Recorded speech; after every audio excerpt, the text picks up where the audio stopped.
What would inspire your best gift?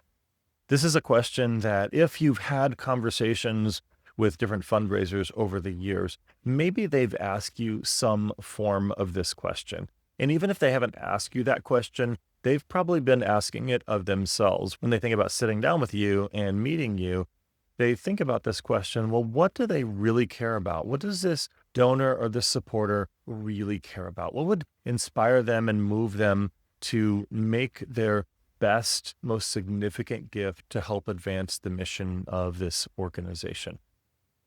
But why wait for someone else to ask me that question?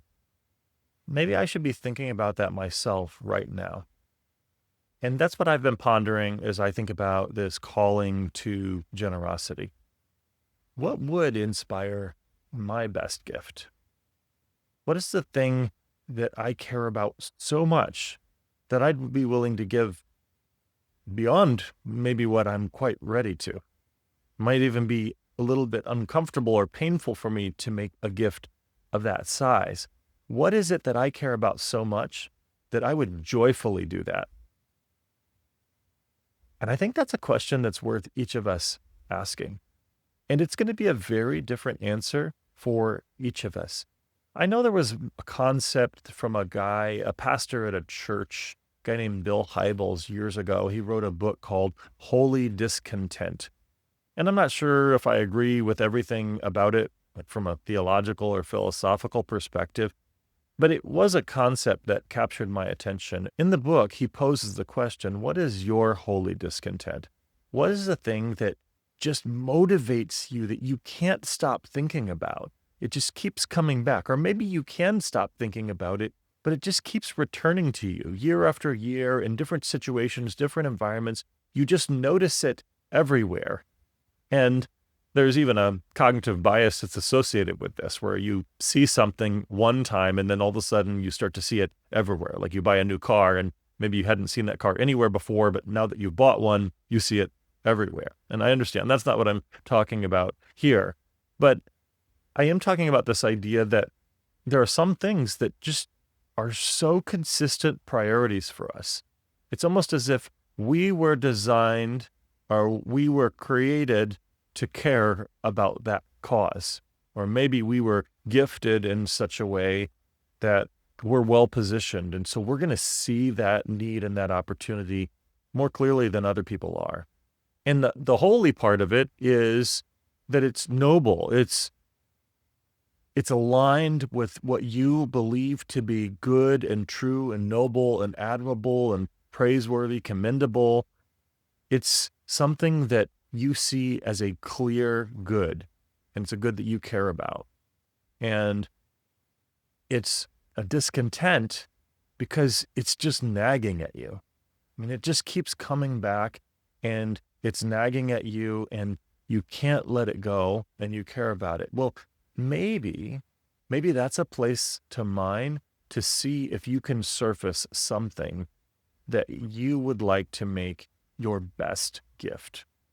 Sort of that big impact legacy gift. You really want to invest in it, leave a mark in a way that advances the mission of a cause that you care about deeply. And you can just sit back and see the impact of it. Or maybe its impact will happen long after you're gone because maybe your best gift is going to be in the form of a planned gift. It's something that you've put in your will.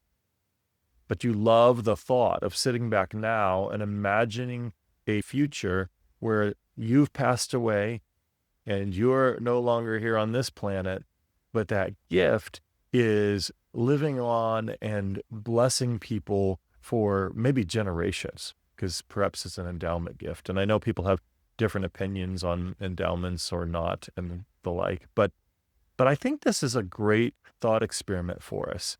I think it's a wonderful experience. And I've been playing around with this idea myself, and I'm starting to gain some clarity about what I want to make my best gift. For me, for example, I care really deeply about certain forms of Christian education. And that is partly because of my own story. I was impacted. The semester before my father died, when I was 12 years old, I attended a Lutheran school for the first time in my life. And the lessons taught to me there and the impact on my faith and my life in that one semester was so incredible and significant that I've spent a lot of my life pouring back into that system. And as I think about the vocation of generosity, I think the same thing. I think that my best gift is probably going to be to that. But what is it for you? You have a different life story. You've been blessed to see different things and needs. You have been blessed to make it through different kinds of challenges and difficulties.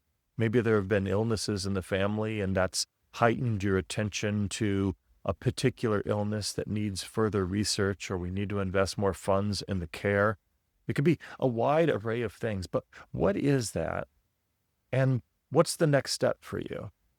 What's the next step for you to consider, for you and I to consider, okay, this is my best gift. Now, how do I build a plan to make it my best gift? Maybe part of it is planned giving. Maybe it's just a regular cadence of giving to that cause. Maybe it's something else I haven't thought of.